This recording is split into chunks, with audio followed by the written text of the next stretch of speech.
fairies, folklore, and fire. For centuries, changeling legends whispered of babies stolen from their cradles and replaced with something eerie, something inhuman. But in 1895 Ireland, this myth turned to murder.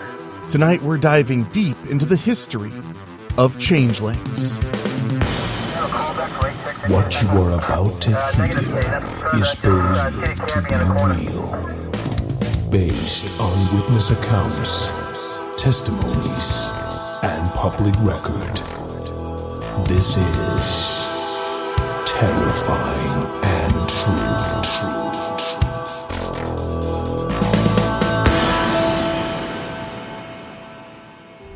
Tipperary, Ireland, 1895. A young woman writhes in agony as flames rise around her. Her husband watches coldly, declaring that she is not his wife, but a changeling, a demonic fairy imposter left in her place.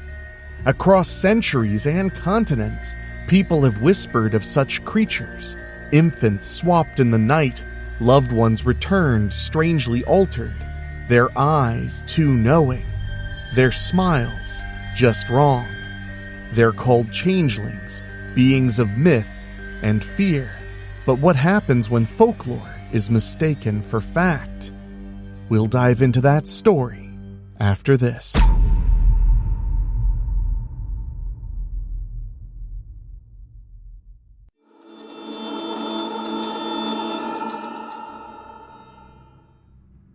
On a cold March night in 1895, a small cottage in Ballivadley, Ireland, became the stage for a horrific drama.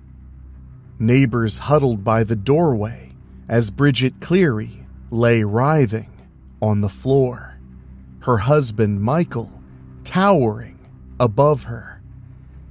He forced a foul herbal concoction between her lips and doused his shivering wife in urine, all the while shouting at the terrified 26-year-old. "Are you Bridget Boland, the wife of Michael Cleary? Answer me!" Beside the hearth, a peat fire roared, casting wild shadows as Michael brandished a burning stick. Bridget, feverish from days of illness, cried out in confusion and pain. Her cotton chemise suddenly caught flame. In an instant, Michael threw lamp oil across her body, feeding the blaze.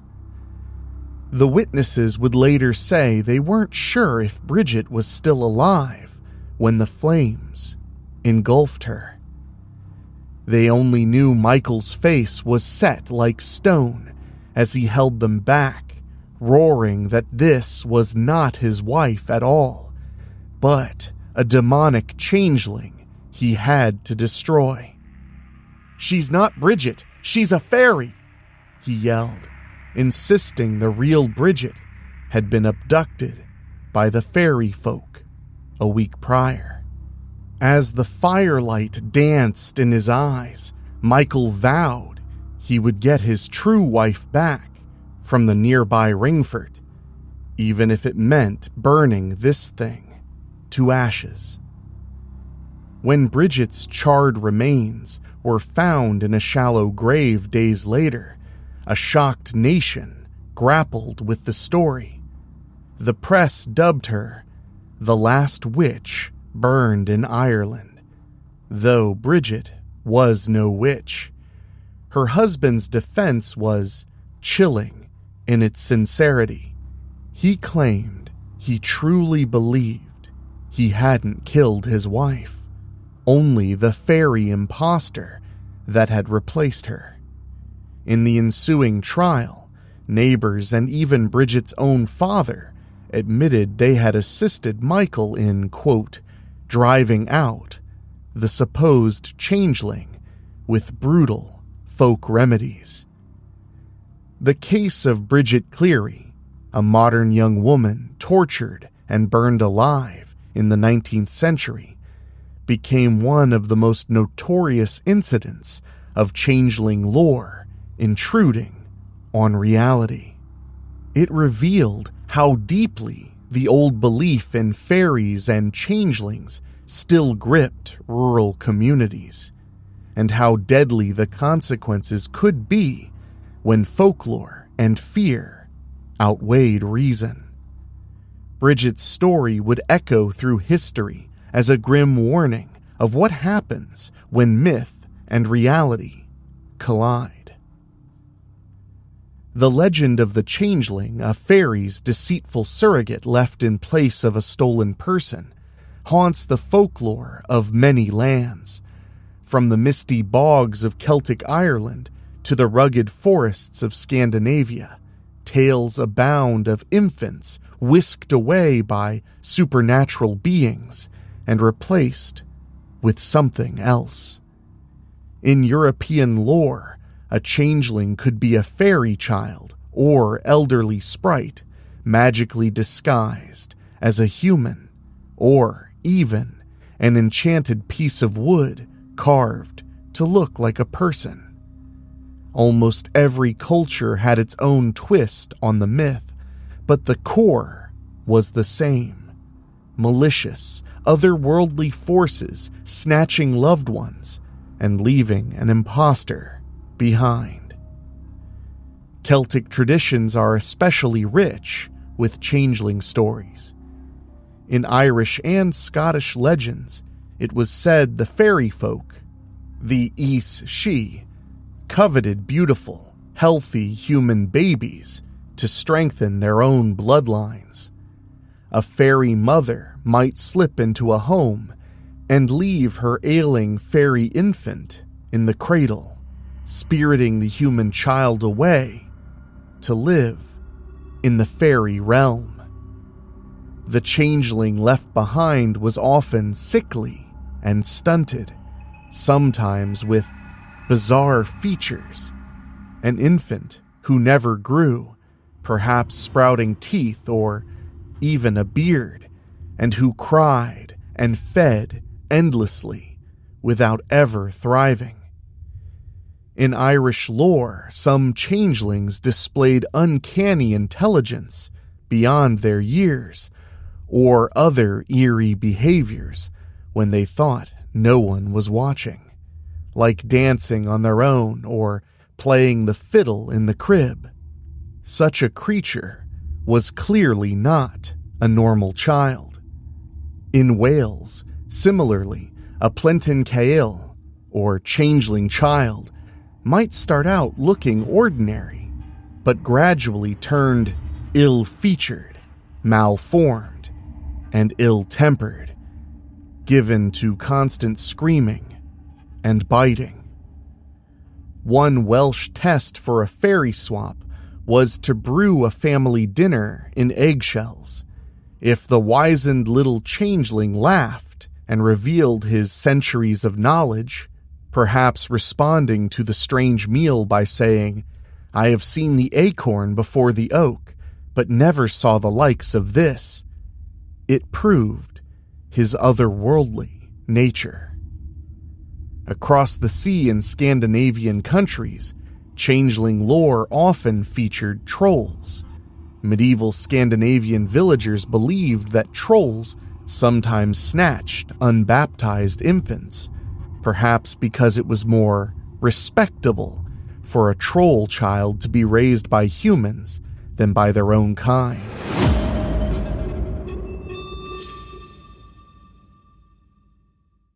In these tales, a troll mother might leave her own ugly newborn in a human cradle and take the human baby as a foster prize.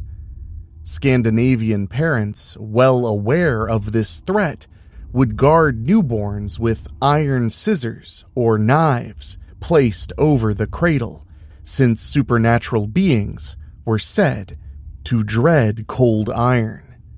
But if the swap was successful, the unlucky family would be left with a troll changeling, often described as a baby with a big head, distorted features, and an insatiable appetite. One Danish legend tells of a mother who returns to her infant's crib to find a scrawny, dark-complexioned changeling with a huge belly and piercing eyes. Her once plump, fair-haired baby had vanished. German folklore likewise warned of Wechselbalg, their word for changelings, left by elves or even the devil himself. The brothers Grimm collected a tale of a new mother near Breslau, Germany, forced to leave her week-old son unattended while she worked in the fields. In that brief time, a demonic figure supposedly slipped a swap into the crib. The baby she returned to was not her own. It bit her while nursing and howled with an inhuman voice. On her lord's advice, the desperate mother carried the creature out to the very meadow where her real child had been taken and beat the changeling with a switch, upon which the devil himself appeared, snarling, and thrust the real child back at her before snatching his screeching imp away. Such stories underscore the common themes that span these cultures: fairy abductions, swapped infants, and the terror of an other in the guise of one's loved one. In an era before medical science, these tales offered an explanation for the unexplainable. Why a healthy child might suddenly fall ill and waste away, or why a person's behavior could mysteriously and radically change. It was far easier to blame capricious fairies or trolls than to accept an inexplicable loss or illness. As one scholar noted, the changeling legend persisted as a folk belief among adults, not just a fanciful fairy tale for children. People truly feared that not all is as it seems, that a beloved child, or even an adult, might be taken by supernatural forces lurking just beyond the candlelight. How would you know if your loved one had been swapped with a changeling? Folklore provided plenty of ominous signs. A once happy baby might suddenly become withdrawn and constantly crying, or develop a voracious appetite, nursing greedily, yet never seeming satisfied. The child might not grow or hit milestones, perhaps remaining oddly small, unable to stand or speak when other children its age do. Many a medieval mother, cradling an infant who would not stop wailing and failing to thrive, looked down in fear and thought, "This is not my child." In Irish tradition, a fairy changeling often appeared pale, wizened, and sickly, sometimes with peculiar physical traits like a full set of teeth, long fingernails, or an aged face incongruous on a baby's body. The eyes were often a giveaway. A changeling might gaze at people with a knowing, adult intelligence, or have an uncanny glint that sent shivers through the parents. If the creature in the cradle could suddenly speak, or sing beyond its age, or caper about when alone, no further proof was needed. Even subtle traits raised suspicion, an aversion to iron, the way a fae would recoil from a horseshoe or scissors near the crib, or a birthmark or deformity taken as the mark of fairy tampering. In some locales, left-handedness, once considered devilish, was enough to brand a child as a changeling. Essentially, any deviation from the norm could be construed as evidence that the child was an otherworldly interloper. Tragically, we can recognize today what many of those changeling symptoms really were. Signs of physical or developmental disabilities. A baby that did not grow or walk might have had congenital illness like rickets or cerebral palsy. A child who screamed and did not respond to comfort could have been suffering from colic or even autism. In centuries past, such conditions were mysteries with no name. The changeling myth became a convenient label for children who were developmentally different.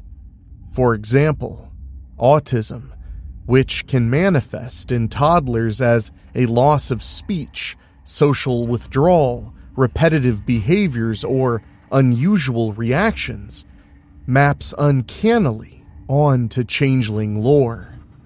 Families have long told of children who developed normally at first, then around age 2 regressed into their own world.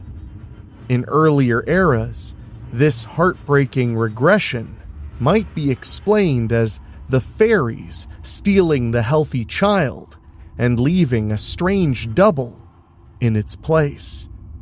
Neurodivergent traits like fidgeting, hypersensitivity, or lack of eye contact were interpreted as the changeling's witchy misbehavior.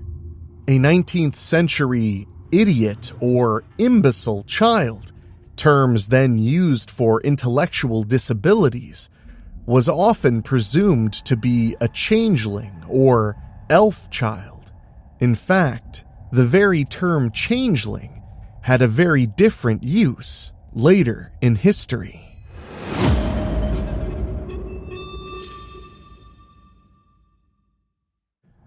The term changeling was sometimes used colloquially to mean a person of limited mental capacity. The historical record shows even learned men subscribed to this notion. Martin Luther, the Protestant Reformation leader, once described a disabled 12-year-old boy as a changeling, quote, with no soul, only a piece of flesh, and chillingly advised that the child be drowned, quote, to rid us of the devil's imposture, since no amount of prayer could redeem such a creature. While extreme, Luther's view reflected a grim reality. Children who today would receive medical care and education were in past centuries often seen as supernatural changelings to be fixed or eliminated. Modern historians and psychologists suspect that countless cases of autism, Down syndrome, metabolic disorders like phenylketonuria, and other genetic conditions lie behind changeling folklore. The myth provided a perverse comfort to parents racked with guilt or grief. It allowed them to believe their real child was perfect and had been stolen away, rather than accept that their beloved child was permanently different or disabled. But that comfort came at a terrible price if the family then turned on the changeling in their midst. For those who feared a changeling had infiltrated their home, folklore prescribed drastic remedies. The foremost goal was to get the supernatural imposter to reveal itself, or to punish it so severely that the fairies would return the real person to spare their child further harm. Many of these cures ranged from bizarre rituals to outright cruelty, often crossing the line into tragic abuse. Some methods were relatively harmless tricks. One famous ploy was the eggshell brew. The worried parent would boil water in eggshells instead of a pot.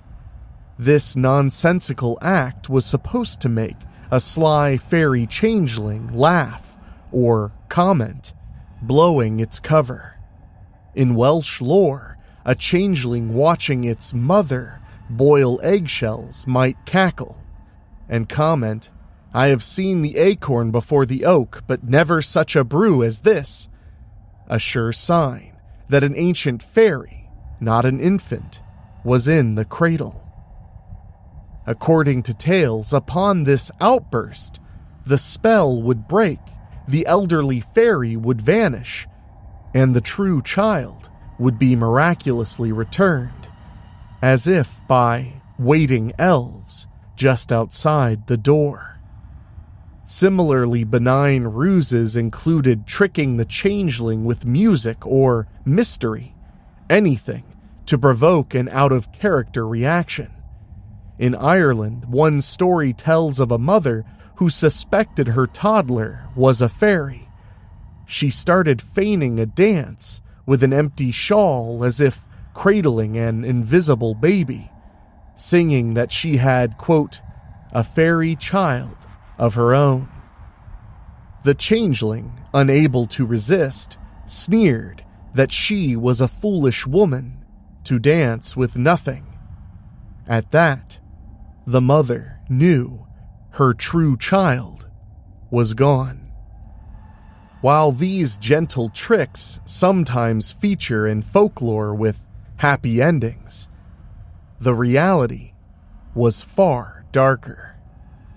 When mere trickery failed, tradition sanctioned painful trials by fire and water.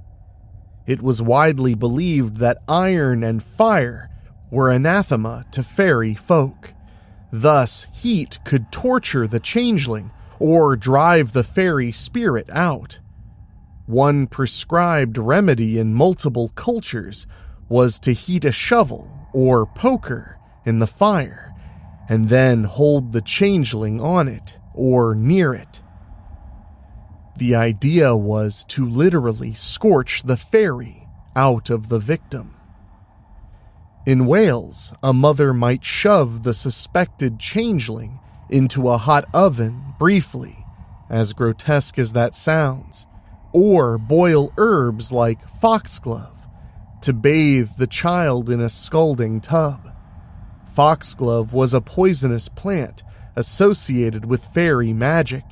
Its name even comes from folks and glove, i.e. the little folks' glove, referring to fairies. An infamous case in 1857 Wales saw a baby killed after being dunked in a foxglove bath, meant to dispel the fairy influence. Likewise, in the Irish countryside, fairy doctors sometimes prescribed dunking or dragging children through rivers or lakes. Drowning could result, whether intended or not. In 1826, an Irish woman named Anne Roche was charged with the death of 4-year-old Michael Leahy, a boy who couldn't speak or stand. Anne had immersed the child in the icy river Flesk 3 times, trying to wash the fairy out of him. On the 3rd immersion, the little boy drowned. At her trial, Anne swore she had only been attempting a cure for the changeling. Remarkably, the jury acquitted her of murder, implicitly accepting that she acted out of sincere, albeit misguided, belief. Such acquittals were not uncommon.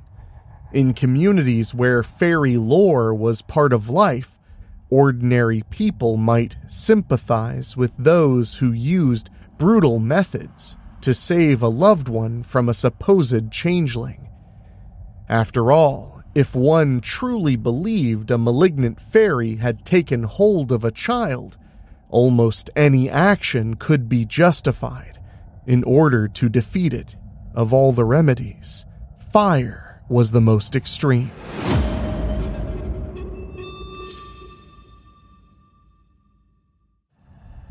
Fire was also the remedy that left the most indelible records of horror. The reasoning was simple and stark. If you burn the changeling, the fairies will be forced to return the human, since presumably they wouldn't want their own kind to die. Countless folktales culminate in a child being held over a roaring hearth or even tossed in, only for a fairy to screech and fly up the chimney as the unharmed real child is suddenly restored on the doorstep.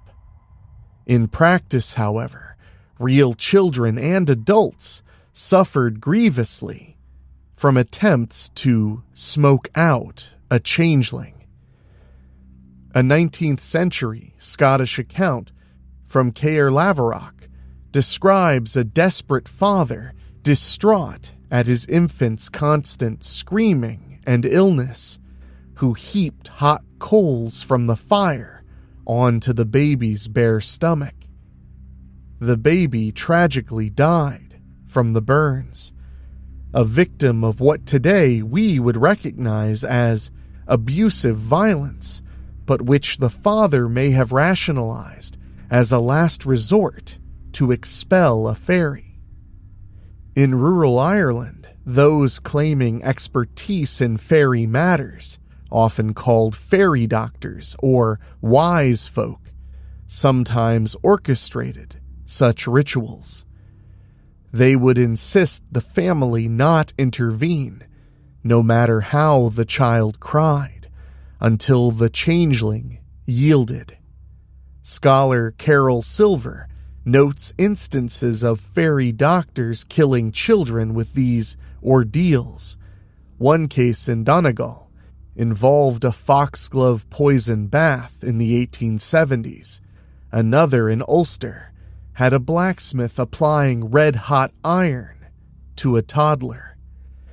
In one haunting anecdote recorded by classical scholar Gilbert Murray, a supposed changeling boy was beaten and burned with hot irons by a fairy doctor while the mother was locked outside the room. The child succumbed to the abuse and, tellingly, no one was prosecuted. These happenings were often kept secret or passed off as accidents, meaning we likely only know a fraction of such cases.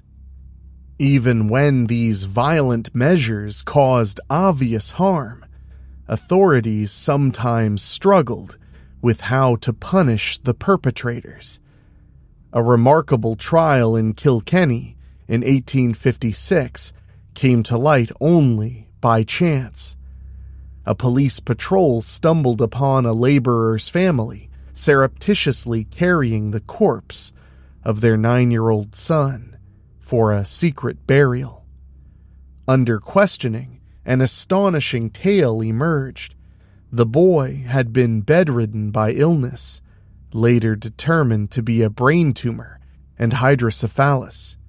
A local fairy doctor, Thomas Donovan, declared the child was not actually the parent's son at all, but that the boy was, quote, being gradually carried off by the fairies. In order to save the real child, Donovan and a helper subjected the boy to a horrific test. They forced a potion of herbs and then dragged the weak child out of the house at midnight.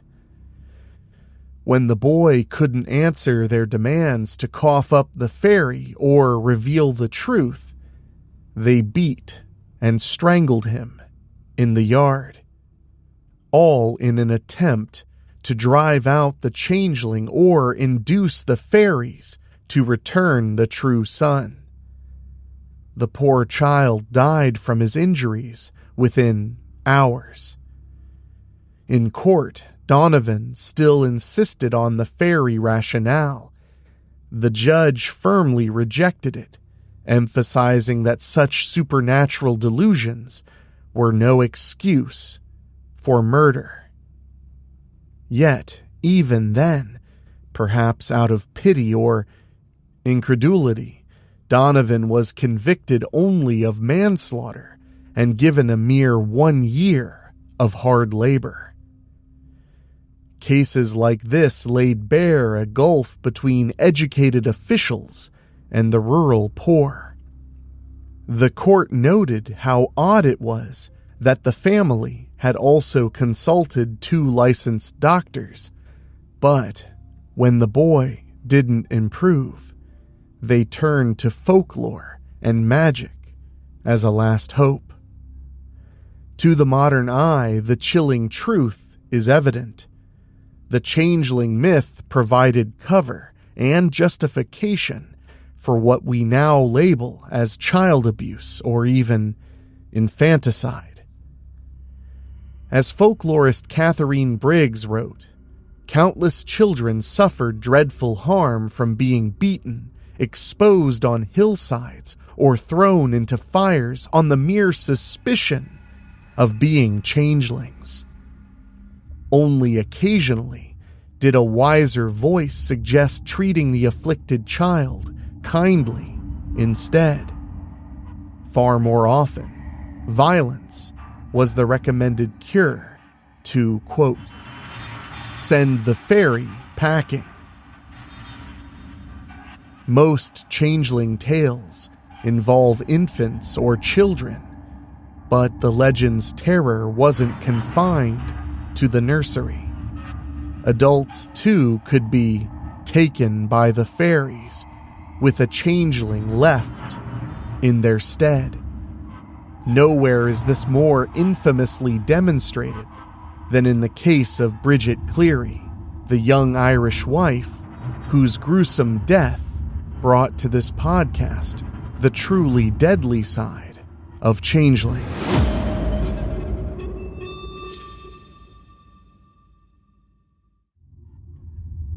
Bridget's story shows how changeling lore could turn from superstition to scapegoating, especially against a woman who didn't fit the mold of her community. Bridget Cleary was, by all accounts, a vibrant and independent woman. In 1895, she was 26 years old, a dressmaker and egg seller who had her own income and a Singer sewing machine. Modern luxuries in her small county Tipperary village. She dressed stylishly in feathered hats rather than the usual shawls, and was childless after 8 years of marriage, an unusual circumstance that set her apart. Some neighbors whispered that Bridget was different. She sometimes walked alone near the old fairy Ringfort on the hill, perhaps to enjoy the view or seek a bit of freedom after caring for her elderly father. In local folklore, that Ringfort was known as a fairy dwelling, a place where the veil between worlds was thin. It's easy to imagine how gossip might swirl, a pretty, assertive, childless woman visiting fairy haunts. Perhaps the fairies fancied her. Perhaps if she fell ill, people might wonder if the good folk had designs on Bridget. Indeed, in March 1895, Bridget came down with a sudden illness, likely bronchitis or pneumonia. that left her bedridden with fever. A doctor was summoned on March 13th, and a priest delivered last rites. But as days passed and Bridget remained delirious, her family grew anxious. Into this tense atmosphere stepped an older local man, Jack Dunn, a neighbor reputed to be a Shanki, or storyteller, knowledgeable about fairy lore. Dunn eyed the ailing Bridget and proclaimed what must have sent chills through the entire room. This wasn't Bridget at all, but a fairy changeling. The real Bridget, he claimed, had been snatched away by the fairies after her walk in the Ringfort, and a fairy put in her place. In the days that followed, Bridget's husband, Michael Cleary, her father, Patrick, and several cousins became entangled in a series of increasingly frantic folk treatments to get the real Bridget back. They boiled herbs in new milk and forced Bridget, already weak and nauseated, to swallow the concoction. They shouted questions and prayers at her, trying to get the changeling to admit its identity. At one point, they picked up Bridget's frail body and carried her before the kitchen fireplace, hoping to drive the fairy out with the heat. A ritual known in local lore as trying the changeling. Bridget was terrified, thrashing and pleading, but her husband and relatives persisted. Witnesses later described how Michael, egged on by Jack Dunn, doused her with urine, another folk remedy, and threatened her with hot irons while demanding, "Are you Bridget Cleary? Answer in the name of God." At one moment of respite, Bridget, perhaps fed up or delirious, reportedly shouted back something cutting, that the only person going off with fairies was Michael's mother, who had died years before. This retort sent Michael into a fury. The torture escalated until that final act of immolation we've already recounted. By March 15th, Bridget was dead, burned on her own kitchen floor, and Michael truly believed he had killed a fairy, not his wife. The legal aftermath showed just how strong the changeling belief was. 11 people were arrested for Bridget's death, including her husband, father, and cousin who had been present. At the trial, all of them still insisted they thought they were attacking a fairy, not Bridget. It was dubbed the Tipperary Fairy Murder in newspapers, and the sensational details were reported as far away as London. The case caused a scandal in late Victorian society. How could such medieval beliefs persist in modern Ireland? Some British papers cynically used the story to argue the Irish were too superstitious and savage for self-governance. This was the era of the Home Rule debate. Scholars later noted that the Crown prosecutors treated the defendant's fairy explanation with a measure of gravity, likely to undermine any kind of insanity defense. They needed to show the accused understood their actions, even if motivated by bizarre beliefs. In the end, Michael Cleary was convicted of manslaughter rather than murder. The jury, perhaps reluctant to utterly condemn a man who appeared genuinely deluded, spared him the hangman. He was sentenced to 20 years in prison, but only served 15, reportedly emigrating to Canada upon release. The others received lesser sentences for assault. The community, meanwhile, was left grappling with the reality that everyone knew why it happened. Many locals quietly shared the belief that Bridget had indeed been taken by fairies. A children's rhyme later sung in Tipperary encapsulated the macabre lore. Are you a witch, or are you a fairy, or are you the wife of Michael Cleary? A dark taunt ripped from the headlines.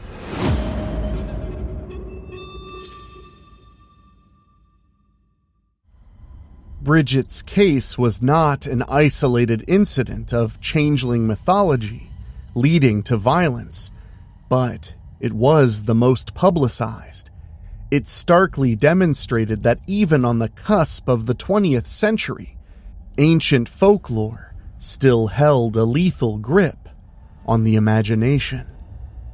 Here was a young, educated woman effectively sacrificed to a fairy tale. The incident prompted widespread soul-searching in Ireland. Some saw it as a clash between modernity and myth. Bridget owned a sewing machine and read fashion magazines, yet died in a manner reminiscent of the witch burnings of old. Others interpreted Michael Cleary's motives in a less sympathetic light, suggesting he may have used the changeling excuse as a cover for simple domestic cruelty and rage. After all, Bridget had insulted his manhood in front of others, and she was more financially independent than he was, which could have stoked such resentment. It remains debatable how much Michael truly believed in the fairy explanation versus how much it conveniently absolved him of murdering his wife in a fit of anger. What is clear is that the changeling lore provided a ready-made narrative for him to latch onto, one that many in his community were predisposed to accept. Bridget Cleary thus lives on in infamy, in ballads, books, and plays as, quote, the last witch or fairy burned in Ireland. Her story serves as a grim benchmark, a final tragic eruption of folkloric violence in an era that was otherwise turning towards science and reason. Why did the changeling legend exert such power over people, enabling and even encouraging acts that seem to us to be unthinkable? The answer lies in a confluence of medical ignorance, psychological need, and social control that spanned for centuries.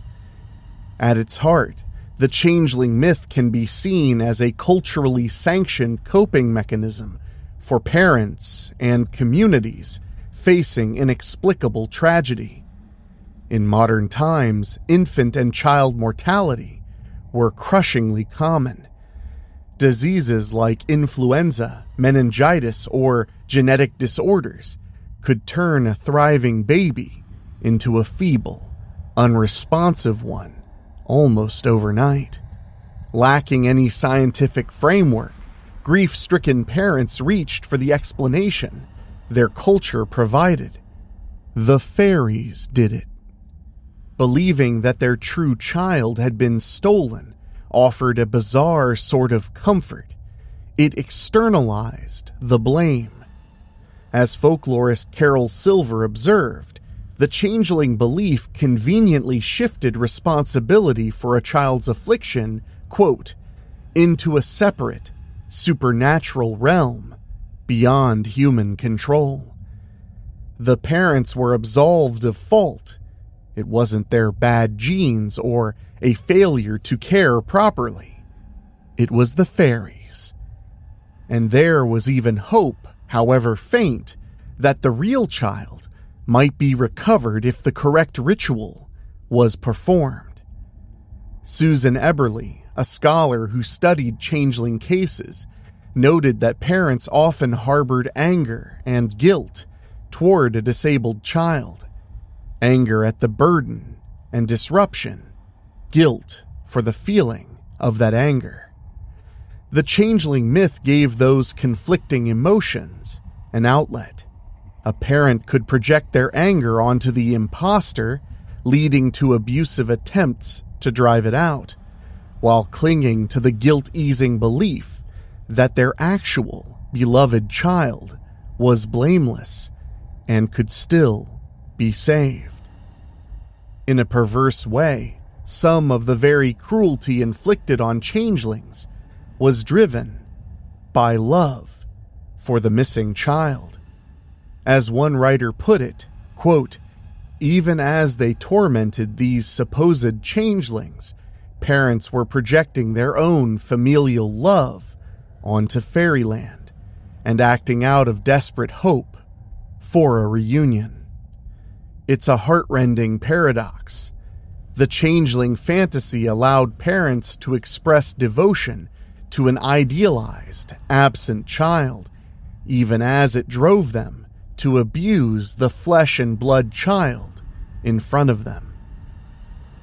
Yet belief in changelings was not purely a private, family matter.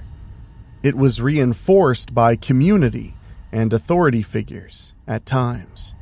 Village healers or wise women, the fairy doctors, could gain status by diagnosing changelings and prescribing cures, which might feed their own sense of importance or even bring material reward. And as seen, even prominent religious figures like Martin Luther lent theological weight to the idea that some children were soulless fairy or demon spawn that deserved death. In Luther's 16th century context, a changeling might equally be called a devil's changeling. The concept overlaps with demonic possession. Declaring a child inhuman could remove moral qualms about extreme treatment. It's a disturbing early example of how dehumanization can justify violence. If a child is not truly a child, lacking a soul, as Luther claimed, then killing that child might be seen not as murder, but as a kind of spiritual pest control. Indeed, some changeling trials in the 19th century reveal that defendants were genuinely shocked to be accused of crime. In their minds, they hadn't killed a person at all.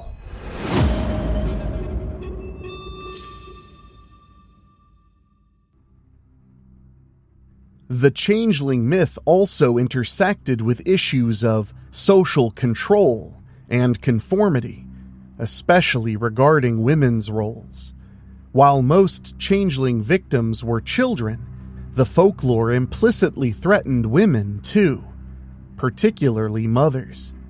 A woman who lost multiple infants to miscarriage or illness might herself be suspected of harboring a malevolent fairy spirit as an explanation for her failure to produce a living child.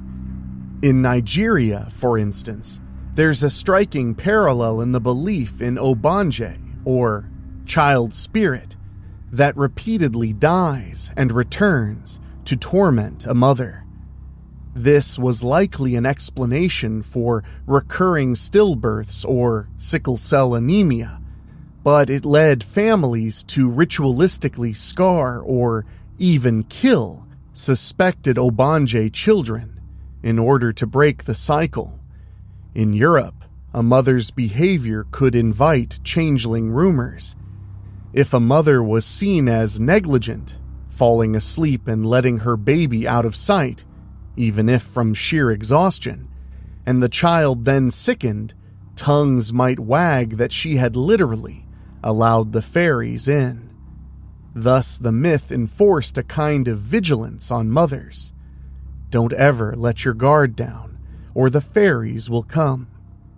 New mothers were cautioned not to leave a newborn unattended, even for a few minutes, and to always keep iron or holy relics near the cradle. In the Bridget Cleary case, although she was an adult, some scholars have read subtexts of patriarchal control. Bridget was independent and childless, attributes that made her troublesome. When she fell ill, possibly with something along the lines of pneumonia, instead of caring for her with patience, the men in her life, her husband and the local storyteller, reached for a narrative that put her under their control in the most extreme of ways. By casting Bridget as a fairy changeling, Michael Cleary could reassert dominance. He literally objectified her into a non-human thing that he had the right to punish. It's telling that in the folklore, the process of curing a changeling often involves a group overpowering an individual, holding them down, force-feeding, etc. This can be viewed through a sociological lens as well. It was a sanctioned occasion for the community, usually led by men, to enforce norms through violence. Anyone who was other, whether a disabled child or a non-conforming adult, could be socially punished under the guise of battling fairies. In a sense, the changeling myth was a tool for enforcing homogeneity. Children who could not contribute to agrarian labor, or wives who did not conform to expected behavior, were at risk of being branded changelings, which in effect marked them as expendable. It is no coincidence that in famine-stricken or impoverished communities, a child who was a severe drain on resources might be more readily labeled a fairy and quietly removed, an awful calculus driven by survival. Historian William Albury noted that as societies moved into the industrial age, the changeling archetype in popular culture morphed into new forms, similar to how alien abduction narratives did. But the underlying theme remained the same. They are stories we tell to negotiate our anxieties about dependence, difference, and identity. Modern medicine and psychology have thankfully dispelled literal belief in changelings, but the legacy of these stories lingers in how we talk about kids with differences. Until the 20th century, terms like elf child and fairy struck were sometimes used in rural Europe to describe developmentally disabled people, a last echo of the old idea. Even today, some autistic individuals find a resonance in the changeling narrative, minus the stigma, viewing themselves as feeling out of place or alien in a neurotypical world. In a tragic psychological phenomenon known as Capgras syndrome, a person often suffering from schizophrenia or dementia becomes deluded that a loved one has been replaced by an imposter.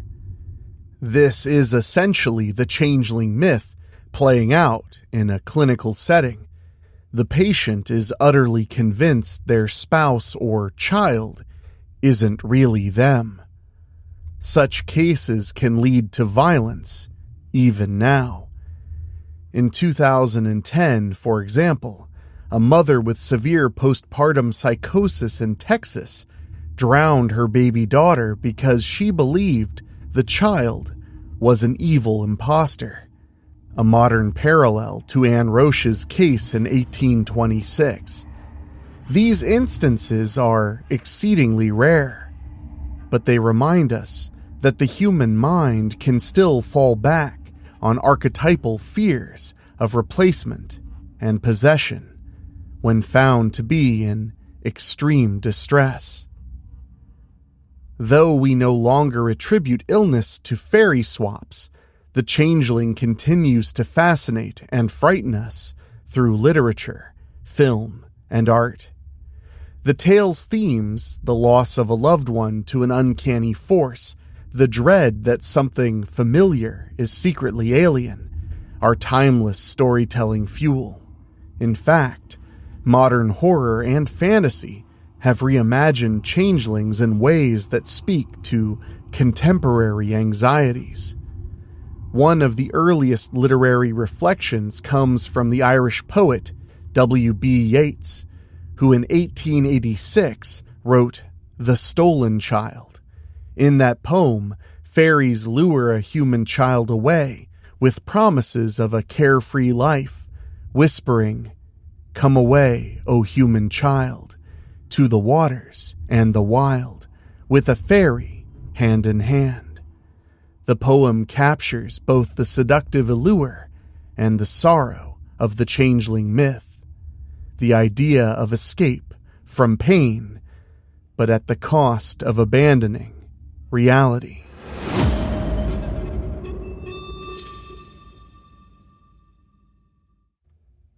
Yeats and other folklorists of his generation helped preserve changeling stories, even as the belief was waning. As the 20th century progressed, changelings found new life in fiction as metaphors. Authors began to use the concept to explore themes of identity, otherness, and the fear of not recognizing one's own kin.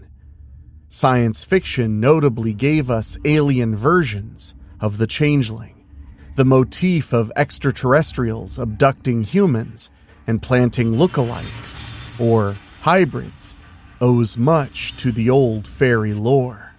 Indeed, some scholars have pointed out that alien abduction narratives in the late 20th century are strikingly similar to changeling legends. Eerie lights at night, missing time, returned people who are not quite the same. Classic films like Invasion of the Body Snatchers from 1956 play on exactly that terror of loved ones being replaced with emotionless doubles, essentially an updated changeling scenario for the Cold War era, tapping into fears of conformity and loss of self. In the horror genre, child-centric fear has repeatedly revisited changeling themes because few things unsettle us more than a creepy kid who isn't what they seem. The 1970s brought The Omen 1976, technically about the Antichrist as a child, but again the idea of an evil entity swapped into a family. A direct nod to the myth came with the film The Changeling, 1980, starring George C. Scott, which, while actually a ghost story, leveraged the title to evoke the dread of a child's spirit in limbo. More recently, a wave of Irish horror films has explicitly drawn on the changeling folklore of that country. The Hole in the Ground, 2019, for example, tells of a mother in rural Ireland who becomes convinced her young son is not really her son after he wanders near a sinkhole in the woods. The film uses the changeling premise as an uncanny exploration of parental mental illness and psychosis, blurring whether the threat is supernatural or in the mother's mind. Similarly, You Are Not My Mother, 2021, flips the script by depicting a teenage girl whose mother disappears and returns, strangely altered, leading the girl to suspect a fairy substitution amidst her mother's mental health crisis. These films, steeped in Irish fairy lore and even local songs about infanticide, show how the myth still resonates in a modern setting. They channel the very contemporary fear of not recognizing those closest to us and the horror that the monsters we battle might actually be our own inner demons, like depression or psychosis, given shape. Even outside of horror, the changeling idea appears in fantasy literature and media, from the changeling beings in Neil Gaiman's stories to the shape-shifting changelings of Star Trek Deep Space Nine. Here the term is applied to alien imposters, able to shapeshift at will.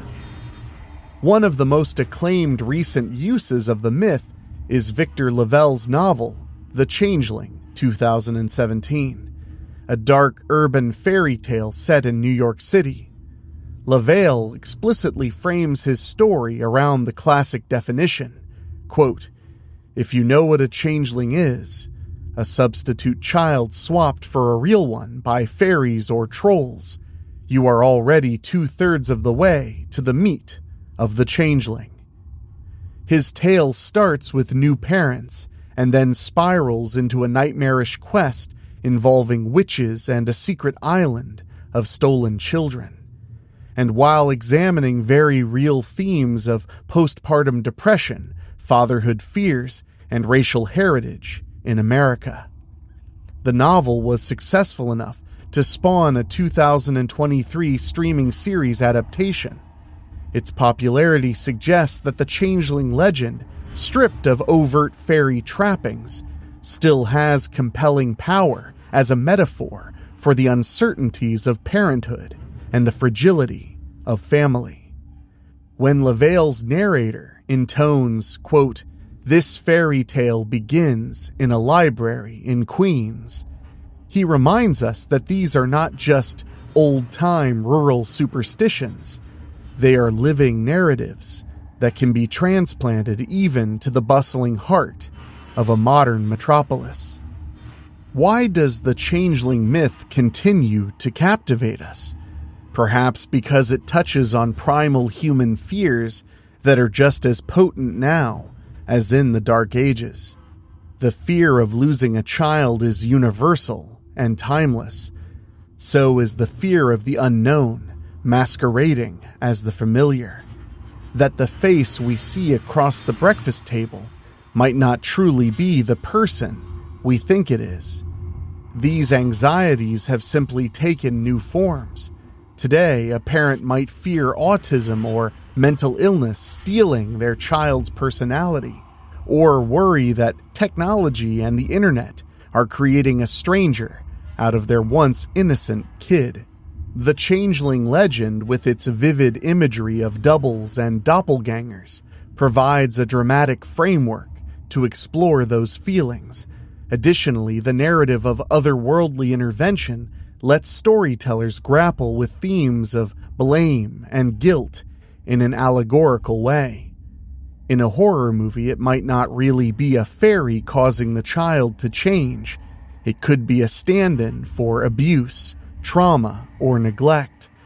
By the story's end, whether the threat is vanquished or tragically realized, we've confronted that nebulous dread through the safe or not-so-safe filter of folklore.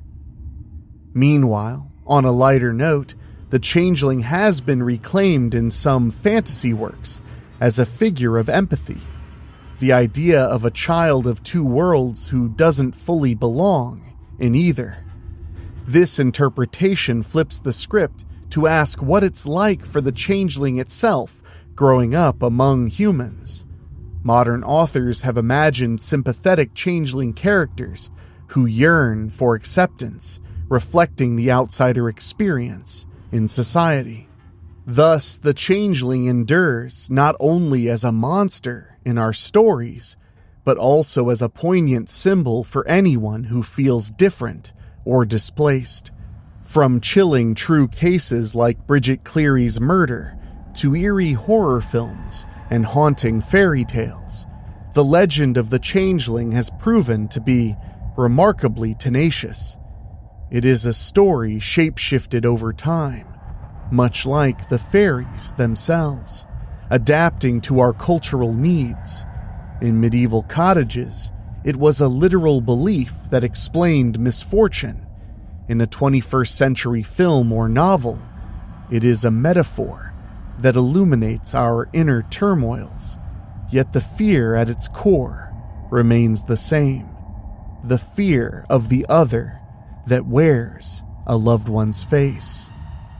We are still, it seems, haunted by the possibility that just beyond the warm glow of our home, something uncanny watches and covets what we cherish most. And if we gaze too long into the cradle or the mirror, we might yet catch a glimpse of a stranger staring back.